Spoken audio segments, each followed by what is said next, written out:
أنا سمعت باللعيبة كثير وشفت لعيبة كثير، ولكن أول مرة في حياتي أشوف لاعب يضيع مجهود فريقه. ما هي مباراتين ورا بعض، وما تدري رجله وش يبيلها، يعني ما تدري يبيلها ميزان العضيب، ما تدري يبيلها بتر واحد يبترها. والله يا جماعة ماركوس ليوناردو عبء على الفريق يا شيخ. أقسم بالله إني أشوف أنا من رأيي الشخصي إن عبد الله حمدان قادر يفيد الهلال أكثر من العاه هذا. خلك من العاه هذا، ولد عمه شوفه قبل المباراة يقول ستشاهدون نسخة مختلفة مني. حنا ما شفنا نسخة مختلفة منك، حنا شفنا شخص. ما ودي أكمل يا أخوان عشان ما تروح تذكرتي لأبو زعبل، بس ما في أي تبرير لمستواكم أنتم الاثنين يا البرازيليين. أنكم متضايقين من برونو مصور أنها متعشية مع نيمار فزعلتوا وأخذتكم الغيرة شوي. استرجل أنت وياه، استرجل. ذولا من اللي جاء، ذولا من كفيلهم في السعودية ذولا. عرض لك العشاق الزعيم، من اللي اكتشف الأسطورة هذا؟ من اللي جابه الهلال؟ من هو السمسار المحنك اللي قدر يجيب لي الثور هذا؟ هذا والله ما هو بلاعب عشان يكون مهاجم يا اخي، اقسم بالله العظيم ضيعنا امام الريال، ضيع هدفين وضيع اليوم هدفين، يعني المفروض 6 نقاط طلعنا بنقطتين، وهذه كارثه في كره القدم انك ما يكون عندك مهاجم يكون يستغل الهجمات اللي تجيك. انت تقابل افضل انديه اوروبا، ريال مدريد، سالزبورغ. المباراه الجايه ان شاء الله تكون سهله باذن الله تعالى، وريال مدريد يفوزون على ذولاك ونتاهل احنا وريال مدريد باذن الله ونفوز. والله العظيم هذا ما هو بلاعب. دخل اللاعب المحلي، بدا الرتم يقل، ما قصروا العناصر، ادوا اللي عليهم، ولكن ناقصنا مهاجم يحسم الفوز. بس نحتاج بس مهاجم. هذا جاب لي والله جاب لي المرض. الصراحه الهلال تعادل اليوم مع ناس ما بتعرف تلعب كوره. سالزبورغ النمساوي ذا جايبينه ما نعرف من مطعم ولا مش عارف ايش الفريق السيء ذا. والله الصراحه نقاط سهله، كان يضمن على الاقل صداره المجموعه عشان تعرف انت فين بتروح المباراه الجايه. المباراه الجايه سالزبورغ حيلطم في مدريد، ومدريد حيلطم سالزبورغ. الهلال فرصه في التاهل قائمه، لكن والله ممكن المكسيكان يخشوا فيك، لانه المكسيكان حيخشوا فرصه لو فازوا تاهلوا. ما تدري يعني لو اخذوا الثلاث نقاط والريال هناك اخذ بالضبط. فين حتتفرج مباريات مسلسلات زي ما انا اسوي، اتفرج من جود الملعب.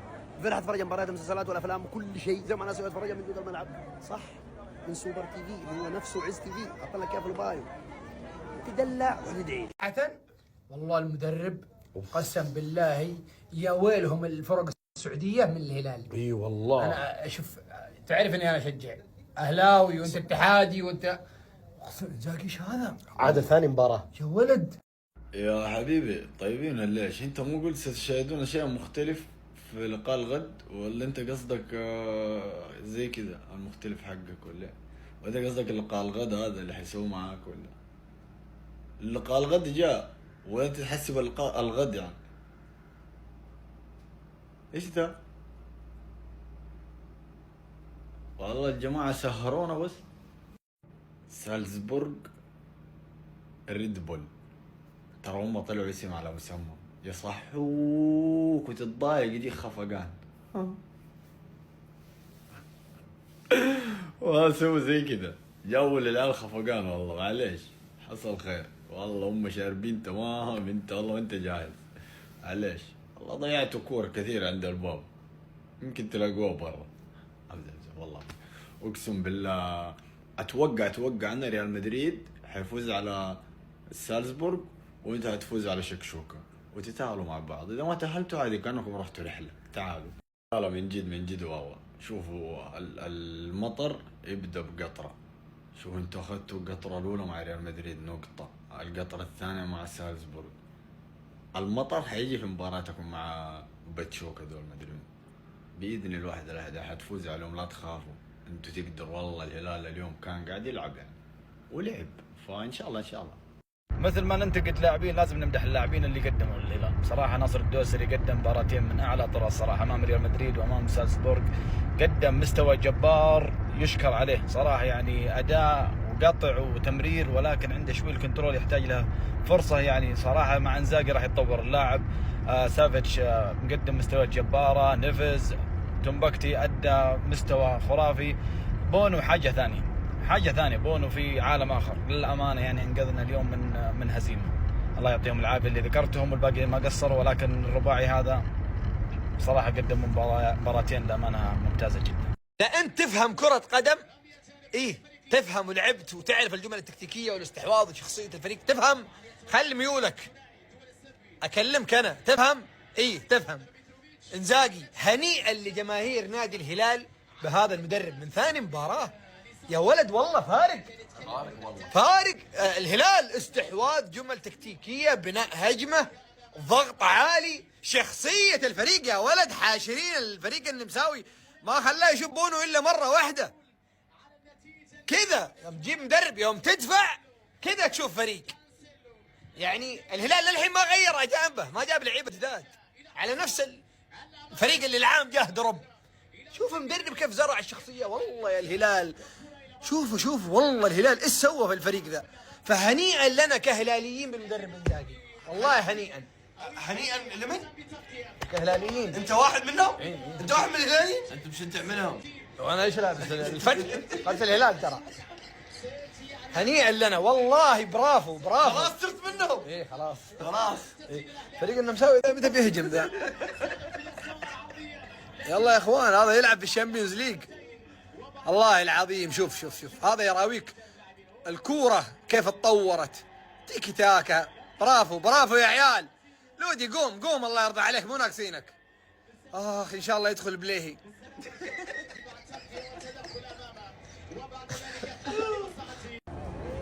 ايوه يا هلال، ورطت نفسك بنفسك. المرة الجاية بتشوفه يفوز عليك، ياخذ المقعد منك، هو يتأهل الدور الجاي. يعني حيخش يموت نفسه في المباراة، لأن الحين خطوطه قائمة. لكن لو غلبت سالزبورغ كان قفلت الموضوع. ليه كذا؟ والله ممكن ما تكملوا الدور الجاي، فلا أعذر من أنذر. المباراة الجاية أكون أو لا أكون، ممكن التعادل بس يكفيكم، لكن لو فازوا ذولاك حتعدي من هنا. من فين حتفرج مباريات مسلسلات زي ما انا اسوي، اتفرج من جود الملعب. من فين حتفرج مباريات مسلسلات والافلام وكل شيء زي ما انا اسوي، اتفرج من جود الملعب. صح، من سوبر تي في، هو نفسه عز تي في، حط لك اياه في البايو. تدلع وتدعي لي. يا ساتر، شوفوا غضب مدرب نادي الهلال انزاجي بسبب تاخير التبديل. فصل على الاداري اللي جالس يكتب التبديلات. مسكين يقول له جالس اكتب. هو فاصل لين دحين زعلان ويكلم الحكم ويسوي كل شيء عشان يبدل الهلال. يا ساتر يا اخوان، هذا المدرب اللي جالس يدرب الهلال بشغف والله يا اخوان، وزعلان. هذا نادي الهلال لسه ترى ما جاب له صفقات. جماعة الخير، سألوا لجامي سؤال خرافي. قالوا له وش شعورك يوم نقلت النادي الهلال؟ قال ما في أي تبرير إلا أنه توفيق ودعوة والدين إني يلعب النادي الهلال. يا عيال سجلوا صنديد جديد جايكم للساحة. قال إنها غير إنها توفيق ودعوة والدين، ألعب أول مباراة في كأس العالم للأندية. هذا شيء غير طبيعي. أكيد مو طبيعي يا لجامي، أكيد مو طبيعي. ولا تخيل إنك تلعب آسيا 2 الحين وتصايح بجائزة اللعب المضيف لك قرن. الهلال يعزك يا لجامي دايم. سبحان الله، اي لاعب يجي النادي الهلالي يقول يا شيخ انا امنيتي اني العب النادي الهلالي. والله ما الومكم، والله ما، بس امسكوا سرعه لو سمحت، امسكوا سرعه. قسم بالله العظيم عندنا لاعبين واجد بيلعبون معنا. تعرفون يا اخوان نادي عالمي وكل شوي ما شاء الله تبارك الرحمن لقط له بطوله. الامور طيبه، اللاعبين هم اللي يبوننا، احنا ما نبيهم ترى. الله يعين برونا، عندها ضرات وطباين، يعني الله يعينها منهم. يغارون مره لدرجه في كلام ما الواحد ما يقدر يقول. والمشكله ضرات برونا في التدريبات يعطونك وضعيات يتدربون هم الاربعه كلهم، مدري 3 مدري كم عددهم من كثرهم. وفي التدريبات يعطونا ان احنا برازيليين وحنا ندقق كعوب وحنا يا رجال سرتوا البرازيل، غثيتونا يا رجل، غثيتونا. جيبوا لنا لاعب من بيرو والله، رجعونا الذكريات شوي. جيبوا لنا لاعب من فنزويلا، من المريخ، من طبرجل، اي شيء يا ناس. لا تجيبون اداره الهلال، لا تجيبون برازيليين يرحم والديكم. والله يتسحب البرازيلي مزاجي. هو ممكن كذا برازيلي جاء الهلال بس ينعدون على اصابع، ممكن 2 تقريبا او 3، ابرزهم ادواردو ونيفيز هم اللي صدق. الباقيين لا، ضرات لنيمار وما من بعده. زعلانين ليش؟ المباراة حلوة ترى نقطة إيجابية من فريق اليوم مرة. ترى مو بسهل، ترى مدريد يعاني منه، كل فرق في أوروبا تعاني منه في الشامبيونز. ترى فريق منظم مرة، فنقطة حلوة وقدمنا مستوى، استحوذنا، ما سجلنا، ما عندنا مهاجم يا أخي. ليناردو يسوي كذا. ليناردو ودي أمسك أصوتك لين تجيك دوخة. ما عندنا مهاجم، هذا والله مو مهاجم، ما ادري ايش يسوي، ما ادري ايش يسوي. احنا لو عندنا مهاجم بس كان بس انا ماني زعلان، مبسوط مره. لسه باقي لنا مباراه مع اسهل فريق في المجموعه نلعب معه باذن الله بنفوز نتاهل. نتاهل. فيك ترى قدمنا مستوى متعادلين، ما احنا بخسرانين، لسه باقي امل في المجموعه، يعني لسه وضعنا في السليم. مباراه حلوه، مستوى الشباب كان حلو، بس انا ارجع اقول لكم لياقيا احنا ترى يعني متهالكين. الله يكون في عوننا، يعني الله يكون في عوننا. انا لو اني من انزاجي خلاص الحين خليهم ينامون 3 أيام يقومون يلعبون مباراه، ما يتمرنون. بس الامور حلوه. نقطه من سلاسبورغ مرة حلوة إيجابية، فريق منظم، فريق قوي، عنده 3 نقاط الآن 4. كلنا حلوين في المجموعة، كلنا حلوين. العروس طلعت مع زوجها، وأهل المعرس راضين وأهل العروس راضين، بس ما كان في طق بس. هذا بنغالي مو برازيلي، ترى مزور شوف اقلب فيه لابس قناع وشيلوه.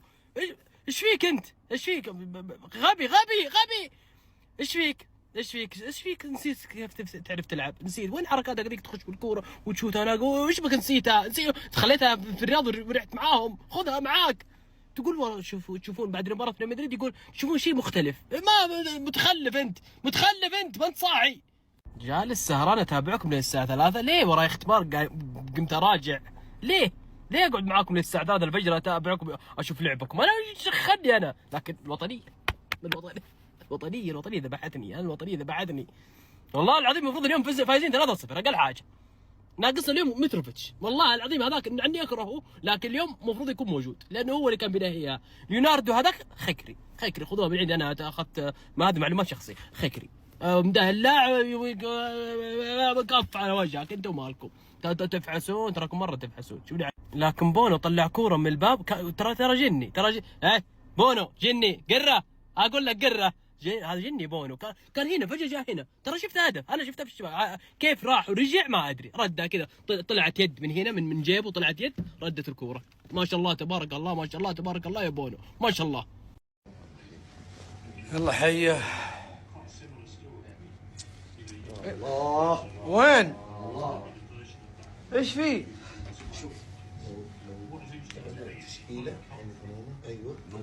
طيب بسولف معاكم في هالسالفه. يا اخي ما نبغى نقعد جنبك يا اخي، ما نبغى نسولف معاك، ما نبغى نسولف معك يا اخي. لا تلصق. وخر لو سمحت. وخر انت مش صرت قلالي؟ وخر خلاص، وخر لو سمحت. بس انا مسلم. ما لي دخل. ما لي دخل. شو دخل انا مسلم؟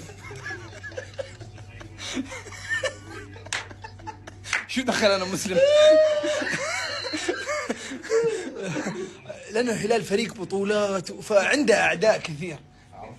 لازم يلعبون على طرف. طيب شوف الهلال اليوم لو بدأ كانسيلو ومتروفيتش والارتكاء ان شاء الله الهلال مالكم، يعني اليوم مباراة بسولف معكم. وين عادل الساطي؟ وين عادل اللي وقف لحاله؟ وين عادل اللي ما يهاب حد، كان ما يرضخ لأي أحد، وقف شامخ، وقف لحاله، صنديد جبل ما يهزك ريح يا جبل. وقف عادل بروحه، والناس كلها كانت تتكلم على عادل وهو واقف. والحالة خلاص تعبت يا اخي، كنا نضرب فيك المثل. تعبت. جيتهم واحد دوني يا جماعة كثير بس وقفت في وجههم. النفس لها طاقة. تعبت. أنا إنسان حر، والحر ما يرضى أن كرامته تمس. شو فيك؟ ايش فيك؟ شو حر وكرامة. لا خلاص تعبت. سوى المستحيل، بس المستحيل ما كان كافي. هذا هو وصف المباراة الفعلي. سالزبورغ مدرسة الضغط العالي حرفيا عانوا ضد ضغط الهلال في هذه المباراة، ما قدروا يتنفسون. الهلال سوى كل شيء في هذه المباراة، ثلاثي الوسط تحديدا سوى كل شيء استمرارا لمباراة ريال مدريد. سافيج وناصر الدوسري وروبن نيفيز في كل انحاء الملعب موجودين، قاتلوا على كل كورة لاخر لحظة. بس كالعادة نفس اللي حصل في مباراة مدريد تكرر في هذه المباراة، ليوناردو يجلط الهلاليين من جديد ويضيع الفرص الأسهل. لكن ناصر الدوسري تحديدا ممكن يكون المكسب الأكبر للهلال من هذه البطولة مع إنزاغي. والله اللي سواه اليوم مو بسهل أبدا، وهذه الفرصة تحديدا اللي اتاحها مالكم وكيف مالكم تعامل معها في النهاية أنا حسبتها هدف قسم بالله. ب 13 كذلك سوى كل شيء روبن نيفيز يعني، والتضحية اللي قدمها في هذه اللحظة، تومبكتي وكمية الكور اللي افتكها، وحتى ياسين بون قدم مباراة عظيمة جدا وشال عدد كبير من الفرص. بس كل شيء ما كان كافي في هذه المباراة انه يخلي الهلال يفوز. ذي المباراة حرفيا ذكرتني بالسعودية وبولندا في كأس العالم، والآن نفس الشيء يتكرر. حسم الهلالي للتأهل راح يكون نفس حسم المنتخب للتأهل ضد المكسيكيين. هل تتم؟ اعطونا بالتعليقات. صلوا على النبي. هذا المدافع اللي أكل هجوم الهلال أكل لحاله، جوان قادو. تخيل معي إنه مواليد 2007، بس هذا الرجال 2007، لكن خذ لك لاعب في أرضية الملعب كسب أغلب الثنائيات ضد الهلال اليوم. حتى بالكورة الولد عنده لمسات جيدة. ولعلمكم هذا الولد من أكاديمية باريس سان جيرمان. المفترض أي نادي سعودي يفكر بلاعب مواليد يحط هذا اللاعب ضمن أول اهتماماته. بتقول لي في أوروبا وإلى آخره، يا أخي اللاعب ما يلعب في التوب 6 وفي نفس الوقت ما يلعب في أندية الدوري الإسباني الكبيرة. لو تكلمت معاه واعطيته عقد عمره صدقني اليوم اللي بعد ممكن يكون عندك في السعوديه. وانا اوجه هنا رساله لماتياس يايسنا، الرجل اللي علق له بسالزبورغ ورحل. ماتياس يايسنا مدرب سالزبورغ السابق اللي لعب مع الهلال اليوم. انت لو تجتمع مع هاللاعب واداره ناديه بتكون حسمت هذه الصفقه للاهلي. فانا وجهت نصايحي لكم وانتم شفتم اللاعب في الملعب. رساله لمالكم والله مالكم اليوم طلع نيمار وهو رايح فيها. مالكم تعبان، مالكم اتوقع بدلوه بيوسف العماني. الظاهر هذا مو بمالكم، هذا يوسف العماني. مالكم ترى اللي طلع نيمار زميلك الفريق مو بزوجتك. ايش فيك؟ ايش فيك عايش مرحلة الحداد؟ اطلع خلاص، انتهى الوضع، راح مشى الرجال مشى. انت لو انها ام عيالك ما زعلت عليه هذا الزعل ام عيالك ما زعلت عليه هذا الزعل. ايش فيك؟ ايش فيك؟ لك 6 شهور ما تخطيت، 6 شهور ما تخطيت في كل مباراة، من أسوأ الأسوأ من أسوأ الأسوأ من أسوأ الأسوأ من أسوأ الأسوأ. ليه؟ ليه؟ بينك وبين نيمار عيال بيضيعون. العب وخلك رجال، العب لا أجر أم السكسوكة، العب. مالكم يعني أنا أشوف إلى نهاية كأس العالم ما سوى شيء. مشوه والله،